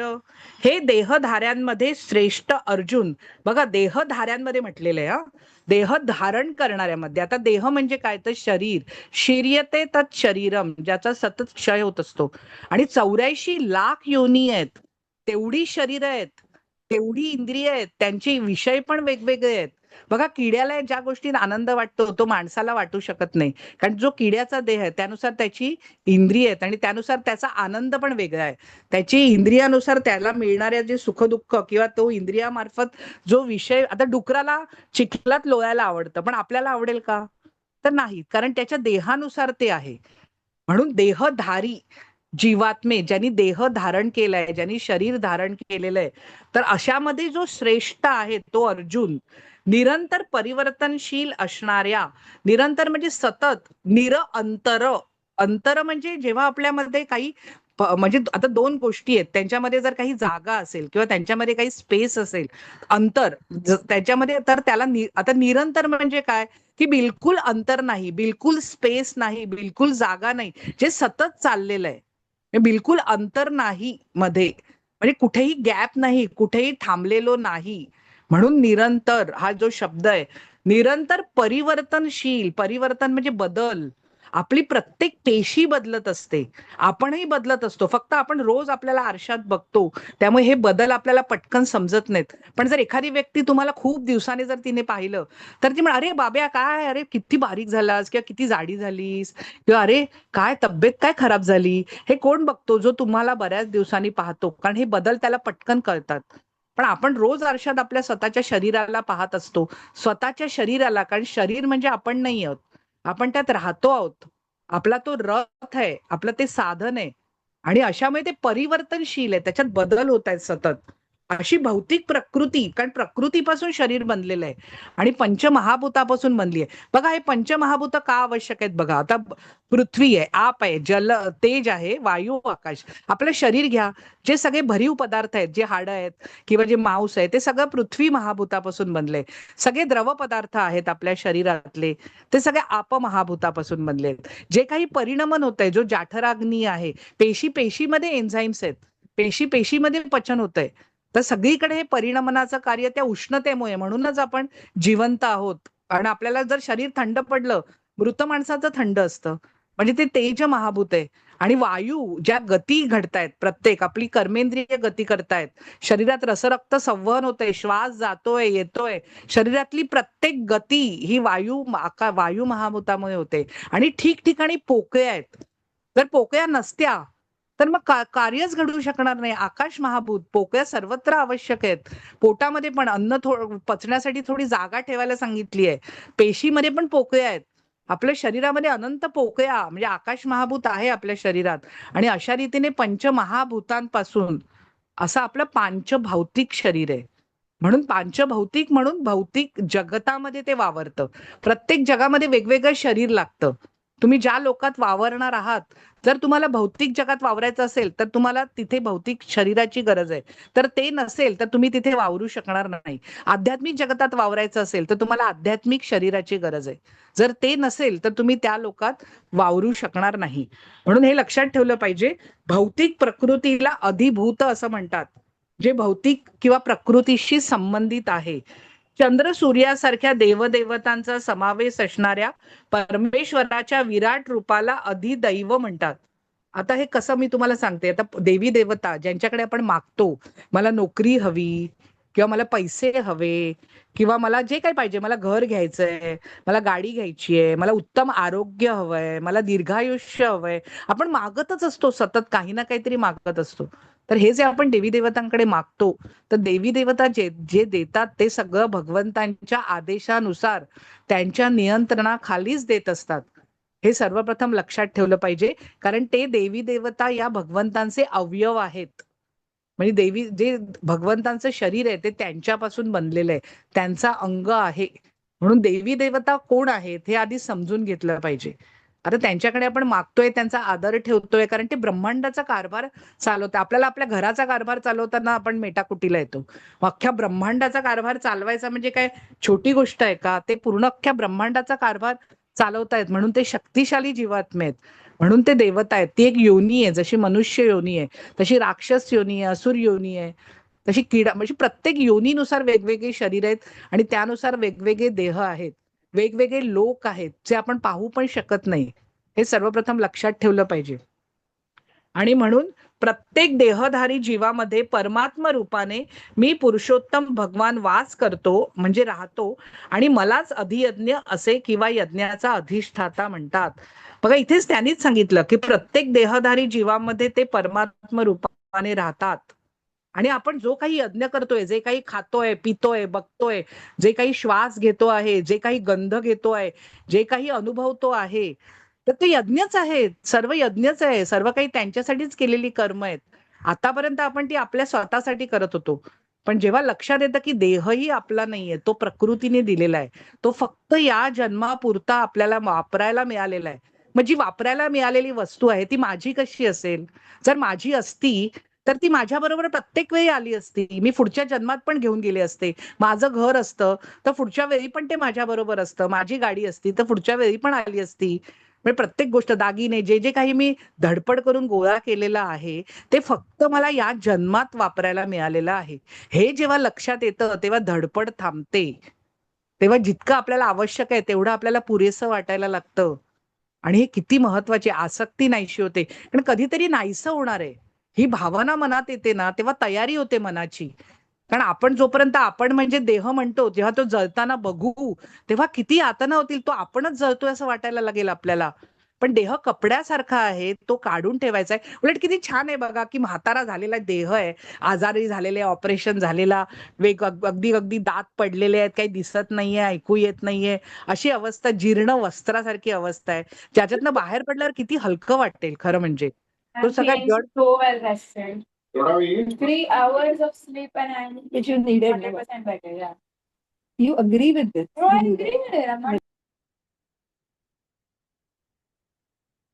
पुढची स्लाइड माताजी. अधिभूतम अंतकाले च मामेव स्मरन् मुक्त्वा कलेवरम यः प्रयाति समद्भावम याति नास्त्यत्र संशयः.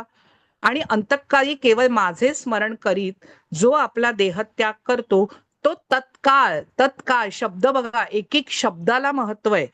तत्काळ म्हणजे त्या काळी, तत्क्षणी, म्हणजे त्याला वेळ नाहीये, त्याला पुढे नाही, पुढच्या जन्मात नाही, किंवा पुढच्या कधीतरी काळात नाही, तत्काळ माझ्या प्रकृतीची प्राप्ती करतो, यात मुळीच संशय नाही.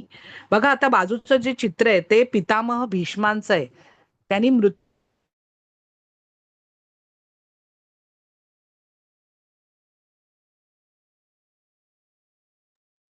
हरे कृष्ण माताजी, पुन्हा आवाज गेला.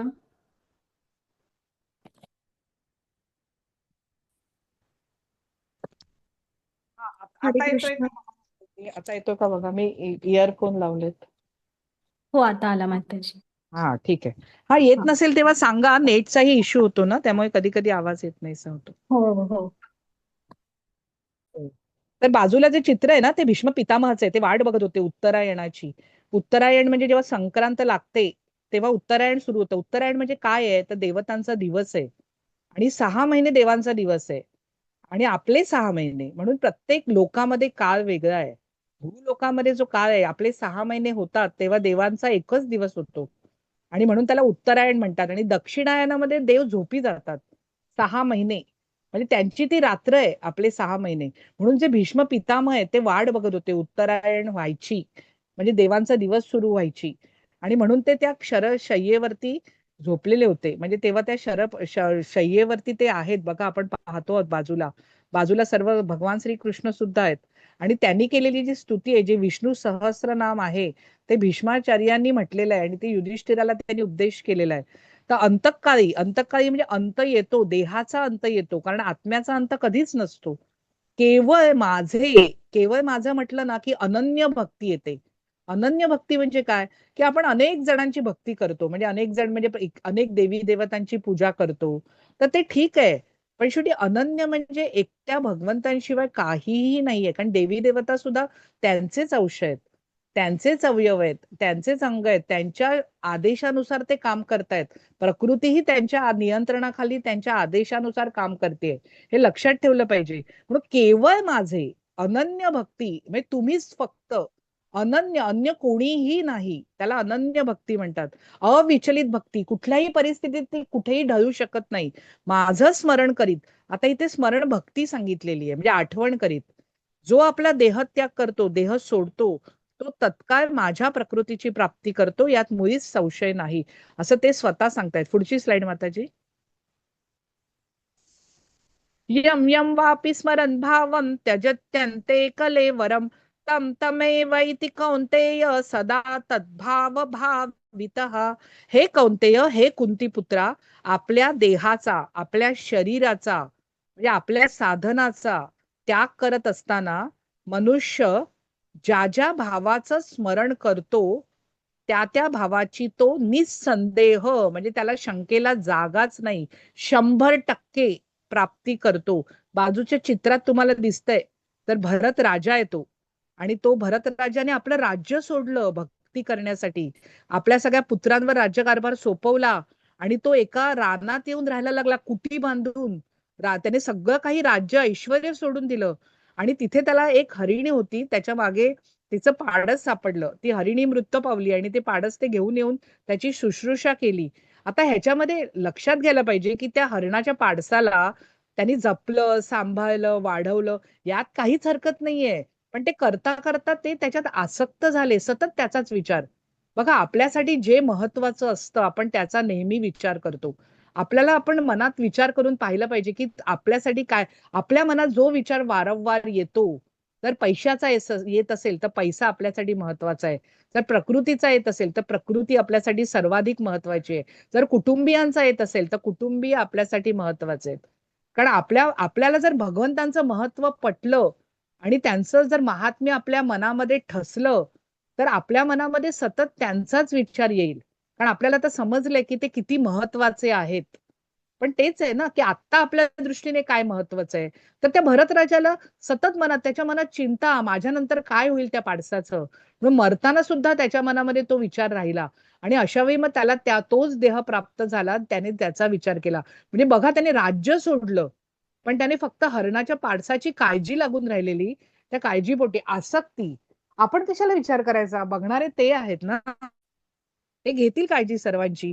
पण एकच त्याला तो भक्त होता म्हणून पुढचा जो जन्म मिळाला, एक जन्म वाया गेला त्याचा. आता त्या जन्मामध्ये तो हरणाच्या जन्मात तो देहात होता, पण त्याला सर्व जाणीव, सर्व आठवण होती भक्तीची, संपूर्ण त्याला मागच्या जन्माची आठवण होती. आणि म्हणून त्याने मग आपलं कर्म सोडून त्या कुटीत येऊन तो राहिला तिथे. आणि मग तिथे तो जन्म संपल्यावरती मग त्याला जड भरताचं स्वरूप, मग त्याने सगळ्यांपासून आसक्ती सोडूनच दिली त्याने पूर्ण. कारण कळलं त्याला की त्या आपल्या मूर्खपणामुळे एक जन्म वाया गेला, आणि आपण किती जन्म वाया घालवतो ते आपल्या.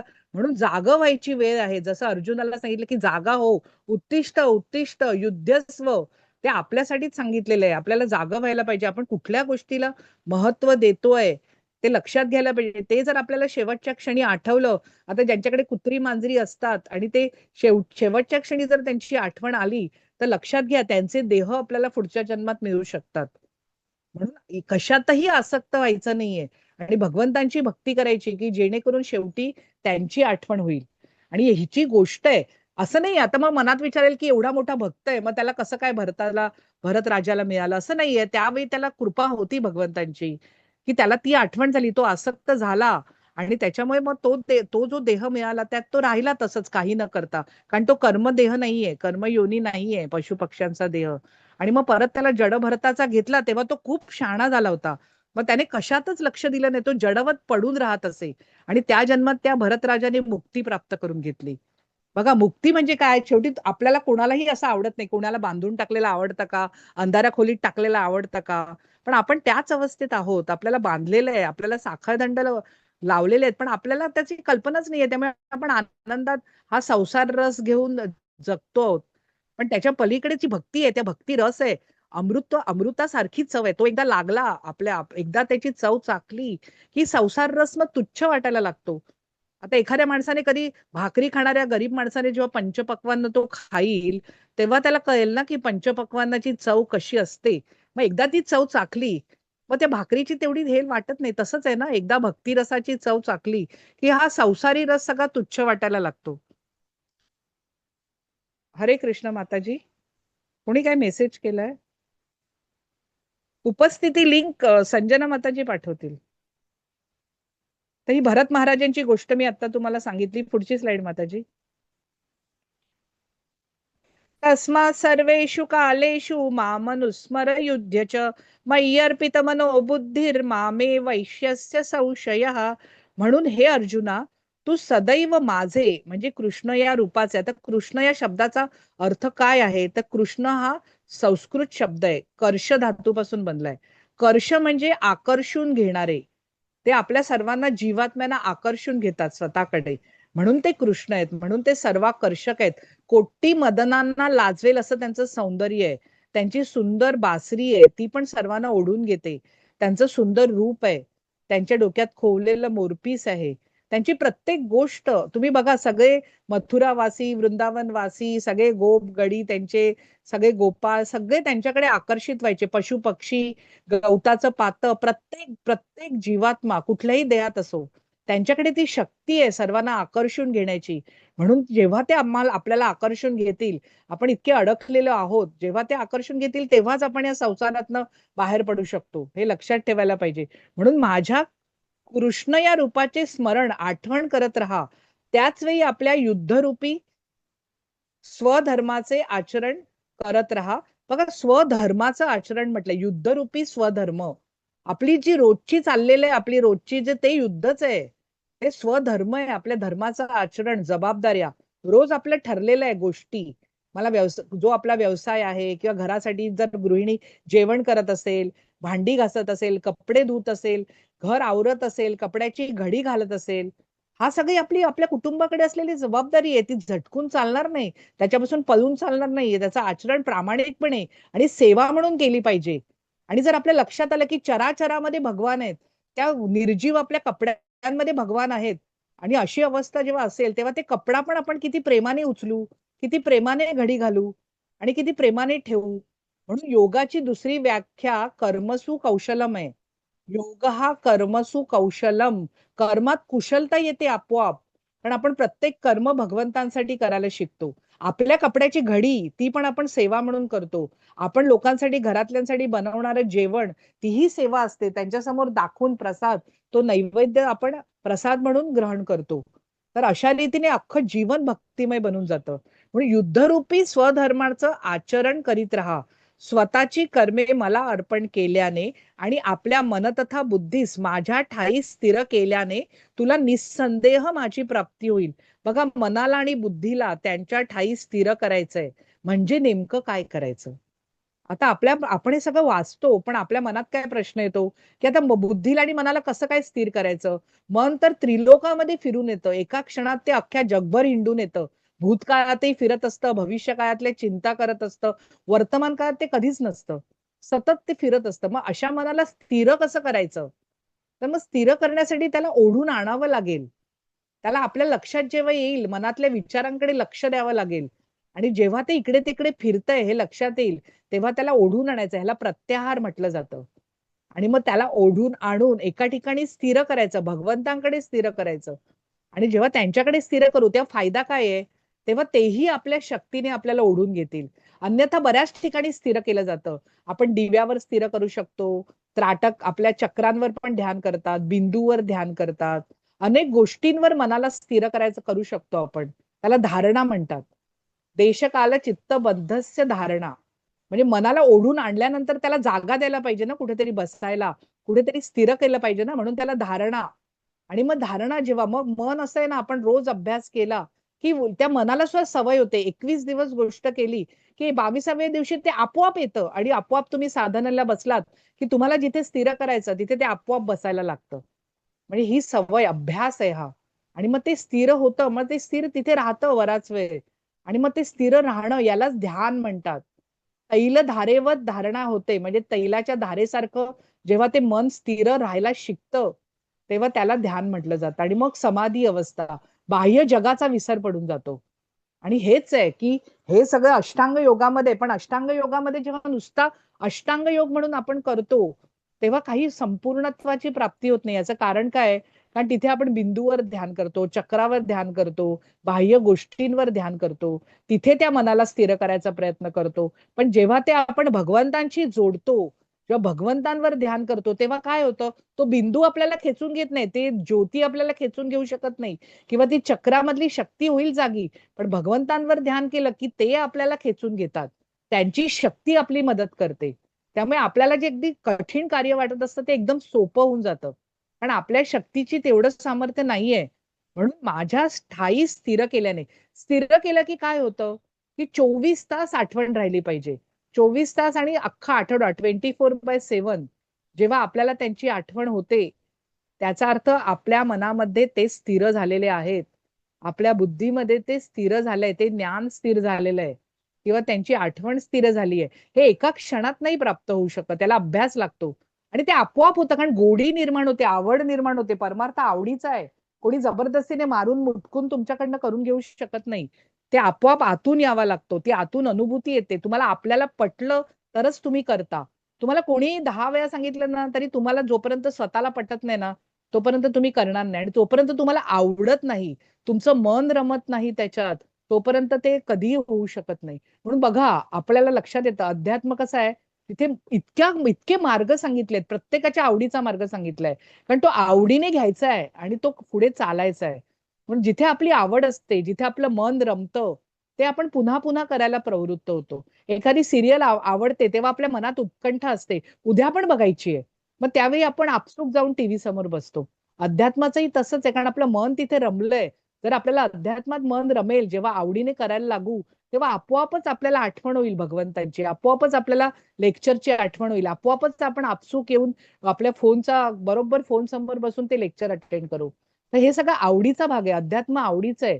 म्हणून इतके मार्ग आहेत की तुम्हाला जो आवडतो तो निवडा. शेवटी सगळे भक्ती योगामध्येच जातात, भक्ती मार्गावरच जातात. म्हणून निसंदेह माझी प्राप्ती होईल. पुढची स्लाइड माताजी. बघा, इथे हेच सांगितलंय की अभ्यास योग युक्तेनं, तुम्ही अभ्यास करा, योगाचा अभ्यास करा, जोडण्याचा अभ्यास करा. तुम्ही फोनशी कसे जोडलात? सकाळी उठलं की पहिली फोनची आठवण होते, जिथे चार्जर लावलाय तिथे लक्ष जातं, फोन आधी हातात घेतो आणि मग आपल्या कामाला लागतो, मग आपले दात घासण्यापासून कामं सुरू होतात. तरी 5-5 मिनिटांनी सतत त्या फोनकडे लक्ष. व्हॉट्सअपवर कुठले मेसेज आले आहेत, कोणी मेसेज केलाय, आज कुठलं ज्ञान आहे, आज काय होणार आहे. आणि मग आपण सतत सतत सतत त्या फोनशी कनेक्टेड असतो. म्हणजे आपण फोनशी योगयुक्त झालेले आहोत. जसं फोनशी योगयुक्त आहोत, जसे फोनशी कनेक्टेड आहोत, जसे फोनशी जोडलेले आहोत, तसं भगवंतांशी जोडलं जायचंय. कारण फोनशी जोडलं जाऊन काही फायदा नाहीये, ते आपल्याला व्यसन लागलेलं आहे. पण जेव्हा भगवंतांशी जोडले जाऊ तेव्हा आयुष्याची इति कर्तव्यता होईल. आणि म्हणून हा जो श्लोक आहे, अभ्यास योग युक्तेन चेत्स ज्ञान नान्या सॉरी अभ्यास योग युक्तेन चेत्स नान्य सॉरी न अन्यगामिना परम पुरुषं दिव्यम याति पार्थानुचिंतयन. हे चुकीचं लिहिलेलं आहे ऍक्च्युली, नुचिंत्यन नाहीये आणि वरचं पण चुकलेलं आहे, ती अति चुकीच्या ठिकाणी येतोय. चुकीचं आहे माताजी, चुकून हा, लिहिलेलं आहे चुकीचा वाटतं. श्लोक लिहिलेला आहे. म्हणून मला तो म्हणता आला नाही, कारण श्लोक व्यवस्थित असला तरच आपण तो व्यवस्थित म्हणू शकतो. तर तो कुठे थांबायचं ते व्यवस्थित, चरण पहिला कुठे संपला, तर हा श्लोक जरा चुकीचा आहे, त्याच्यामुळे ठीक आहे. हे पार्था, हे पृथापुत्रा, आपले मन विचलित होऊ न देता, विचलित म्हणजे जे इकडे तिकडे फिरतंय किंवा जे इकडे तिकडे प्रत्येक ठिकाणी भटकतंय, तर ते होऊ न देता त्याला माझ्या निरंतर स्मरणामध्ये युक्त करून माझे अर्थात परमपुरुषाचे जो ध्यान करतो तो निश्चितपणे माझी प्राप्ती करतो. बघा इथे म्हणजे ते इकडे तिकडे भटकणाऱ्या मनाला समजवायचं, चुचकारायचं, की त्याला म्हणायचं, मित्र बनवायचा प्रयत्न करायचा, की बस आता ये ये ये, कुठे फिरतोयस आणि ये इकडे ये. मग आता कुठे आल्यानंतर त्याला जागा द्यायला पाहिजे. मग त्याला भगवंतांकडे स्थिर करायचा प्रयत्न करा. मग त्याच्याकडे त्यांच्या मूर्ती, त्यांच्या डोळ्यासमोर मनामध्ये ध्यानात मूर्ती आणू शकतो आणि तिथे त्यांना स्थिर केलं की केल्यानंतर ते आपोआप आपसूक यायला लागेल आणि मग निरंतर स्मरण, सतत त्यांची आठवण राहील. कसं असतं ना, हा वेळ वाढत जातो. आपण आधी 5 मिनिटं 10 मिनिटं पूजा करतो, मग आपल्याला आवडायला लागलं की अजून थोडा वेळ जातो. मग आपण आपले कामं करत राहिलो की परत आठवण होते, मग परत आपण तिकडे येतो आणि आपलं मन हळूहळू रमायला लागतं, तो रस मिळायला लागतो. तो रस एकदा मिळाला, ती आवड एकदा निर्माण झाली की आपल्याला सतत काहीतरी त्यांच्याबद्दल ऐकावंसं वाटतं, जाणून घ्यावंसं वाटतं. जसं सिरियल मध्ये कशी उत्कंठा असते, तशी आता उद्याच्या लेक्चरमध्ये काय आहे ही उत्कंठा लागून राहते मनाला. मन सारखं तिथे सतत त्याचाच विचार करत राहतं. याचा अर्थ काय आहे की तुम्हाला महत्व पटलेलं आहे, तुम्हाला आतून हे जाणवलेलं आहे, तुम्हाला याची अनुभूती आली आहे की हे महत्वाचं आहे आणि मग आपली शक्ती आपण तिथे लावतो जे आपल्यासाठी महत्वाचं असतं. म्हणून जो ध्यान करतो तो निश्चितपणे, म्हणजे याच्यात कुठेही शंका नाही, कुठेही संदेहाला जागा नाहीये, 100% खात्री माझी प्राप्ती करतो असं भगवान म्हणतात. माताजी पुढचा श्लोक एक. ही अजामिळाची गोष्ट आहे की अजामिळाने शेवटी अंतमकाळी त्यांची आठवण काढली, कारण की आपल्या मुलाचं नाव घेतलं. म्हणजे बघा, जे विष्णुदूत आले, तुम्ही बघा विष्णुदूतांचं स्वरूप पण त्यांच्यासारखंच आहे. ते यमदूत आलेले अजामिळाच्या गोष्टीमध्ये आणि ते त्याला त्याचे प्राण घ्यायला, पण त्याच्या मुलाचं नारायण नाव होतं आणि तो त्याला अत्यंत प्रिय होता, म्हणून त्याने त्या आपल्या मुलाचं नाव घेतलं. पण नारायण म्हटल्याने केवळ मग विष्णुदूत त्या क्षणी तिथे उपस्थित झाले. आणि ही पुढची स्लाइड माताजी. कविम पुराण हा जो श्लोक आहे ना, तो त्रिष्टुप छंदातला श्लोक आहे. तर त्रिष्टुप छंद, छंद कसा ओळखायचा, तर एखाद्या, आता हे मी तुम्हाला सांगत नाही, मी तुम्हाला फक्त माहितीसाठी सांगते की तुम्ही जेव्हा मोजता अक्षर किती आहेत तर त्याच्यावरनं छंद ठरतो. 44 अक्षर याच्यामध्ये आहेत, म्हणून हा त्रिष्टुप छंद आहे. त्यामुळे याची चाल पण बदलते, याची लय पण बदलते. आणि जो अनुष्टुप छंद आहे त्याच्यामध्ये 32 अक्षर असतात आणि प्रत्येक चरणामध्ये 8 अक्षर असतात. त्याच्या प्रत्येक चरणामध्ये 11 अक्षर आहेत. म्हणून हा त्रिष्टुप आणि अनुष्टुप दोन छंदात आहेत, दोन छंदात आपण गाऊ शकतो. तर कविम पुराणम अनुशासितारम अणोरणीयान समनुस्मरेद्यः सर्वस्य धातारमचिन्त्य रूपम आदित्यवर्णं तमसः परस्तात्. म्हणून मनुष्याने परमपुरुषाचे, परम म्हणजे सर्वश्रेष्ठ, सर्वज्ञ, सर्व काही जाणणारे, आता आपल्या प्रत्येकाच्या हृदयात आहेत. तर आपण जे काही करतो आहोत, ज्या क्षणी आपण करतो, प्रत्येक क्षणाचे ते साक्षीदार आहेत. मग त्यांच्यापासून काय लपून राहणार आहे. बघा, हे जेव्हा माहिती होतं आयुष्य बदलून जातं. तुम्हाला लक्षात येतं की प्रत्येक क्षणी ते आपल्या बरोबर आहेत. मग अशी काही चुकीची कर्म आहेत ती घडणार तरी कशी. आता चोर कधीच चोरी करतो, अंधारी रात्री कोणी आपल्याला पाहत नाहीये असं तेव्हा कळतं, तेव्हाच तो ते चोरीच्या कामाला प्रवृत्त होतो. पण तर त्याच्या लक्षात आलं की आपल्यावर कोणतरी लक्ष ठेवून आहे किंवा आपल्याला कोणतरी पाहतं आहे, तर अशा वेळी तो चोरी करायला प्रवृत्त होईल का, तर नाही होणार. मग असंच आहे ना, आपलं वर्तन का बदलतं, कारण आपल्याला ज्ञान होतं, आपल्याला माहिती होतं की कोणतरी आपल्यावर लक्ष ठेवून आहे, आपल्या हृदयात आहेत, ते आपल्याकडे पाहतायत. मग असं पाहिल्यानंतर ते सर्वज्ञ आहेत, त्यांना प्रत्येक गोष्ट माहिती आहे. आपल्याला फक्त आपल्यापुरती माहिती आहे, पण त्यांना प्रत्येकामध्ये ते आहेत, प्रत्येक कणाकणात ते आहेत, प्रत्येकाच्या हृदयात ते आहेत. म्हणून त्यांना सर्व काही माहिती आहे, म्हणून ते सर्वज्ञ आहेत. पुरातन म्हणजे अत्यंत जुने. आता आत्मा पुरातन आहे कारण आपणही पुरातन आहोत, भगवानही पुरातन आहेत, कारण त्यांची सुरुवात नाही आहे, त्यांचं मध्य नाही, शेवट नाही, अशी जी गोष्ट आहे किंवा जी अत्यंत पुराण पुरुष म्हटलेलं आहे. पण म्हणून ते काही दाढी असलेले, कंबरेत वाकलेले असे नाही आहेत. ते नवयुवक आहेत, लक्षात घ्या, कारण त्यांचा देह सच्चिदानंद स्वरूपी आहे. जसा त्यांचा आध्यात्मिक देह आहे तसाच त्यांचा भौतिक देह आहे. म्हणून तुम्ही बघितलं 89व्या वर्षी त्यांनी गीता सांगितली, पण त्यांचं कुठेही तुम्ही चित्र बघाल तर म्हाताऱ्या रूपात नाहीये, कारण त्यांचा देह तसा आहे, सच्चिदानंद आध्यात्मिक देह आहे.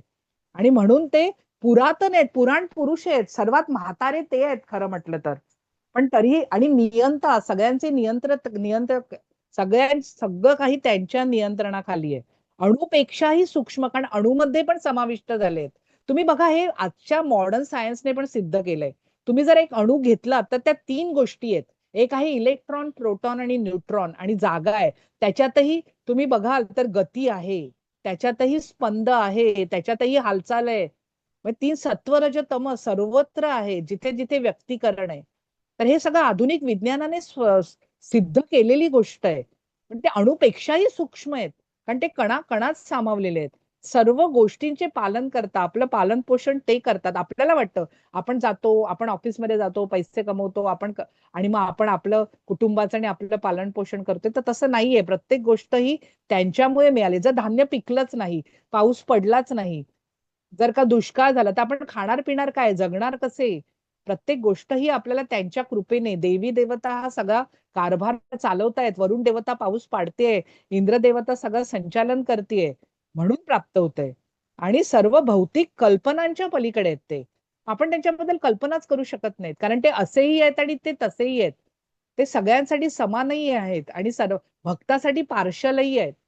भक्तांसाठी ते काहीही करतील. तुम्ही एक गोष्ट केली ते 1000 करतील तुमच्यासाठी. तुम्ही एक पाऊल टाकलं ते 1000 पाऊल चालून येतील. इतके भक्त वत्सल, इतके कनवाळू ते आहेत. आणि असं म्हटलं तर ते म्हणतात समोहम सर्व भूतेषु, मी सर्व भूतांसाठी, सर्व प्राणी मात्रांसाठी समान आहे, असंही म्हणतात. ते अचिंत्य भेदाभेद, कारण तुम्ही त्याची कल्पनाही करू शकत नाही, तसे ते आहेत. म्हणून ते कल्पनांच्या पलीकडे आहेत, भौतिक कल्पनांच्या, अचिंत्य. तुम्ही त्यांच्या म्हणजे तुमच्या कुठल्याही विचाराच्या पलीकडे असे त्यांचं स्वरूप आहे. नित्य, नेहमीच असणारे पुरुष या रूपात केलं पाहिजे. परमपुरुष कसे आहेत? सूर्यांसारखे तेजस्वी आहे, कारण सूर्याला प्रकाश त्यांच्याकडून मिळालेला आहे, चंद्राला प्रकाश त्यांच्याकडून मिळालेला आहे. ते स्वयंप्रकाशित आहेत, त्यांचा स्वतःचा प्रकाश आहे. म्हणून त्यांच्या जगामध्ये सूर्याची गरज, प्रकाश आहे, स्वयंप्रकाश आहे आध्यात्मिक जगतात. ते भौतिक प्रकृतीच्या पलीकडे आहेत, आणि भौतिकतेच्या पलीकडे आहेत. ते दिव्य असं स्वरूप आहे, तेजस्वी स्वरूप आहेत. तर कोणाला प्रश्न विचारायचे आहेत का? हरे कृष्ण. ठीक आहे, शेवटची प्रार्थना हरे म्हणते कृष्ण. उद्या. हरे कृष्ण. हा बोला. ठीक आहे, मग मी झालाय विचार, अध्याय? काय म्हणता? झाली का म्हणलं, अध्याय हरे झालाय कृष्ण. का आजचा? माताजी नाही, अध्याय आजचा मी झालेला काय- नाहीये, अर्धा. माताजी तुम्ही प्रार्थना करा ना, मी रेकॉर्डिंग तुमचा- स्टॉप करते. हॅलो. हा, रेकॉर्डिंग स्टॉप हा, करा. तुमचा आवाज येत प्रश्न नाही. ऐकू येत हॅलो. नाहीये प्रभूजी. हा, आवाज येत नाही. आता येतोय, बोला. हा हा. हा बोला. हा बोला ना, ऐकते, तर ऐकू येतंय प्रभूजी आता.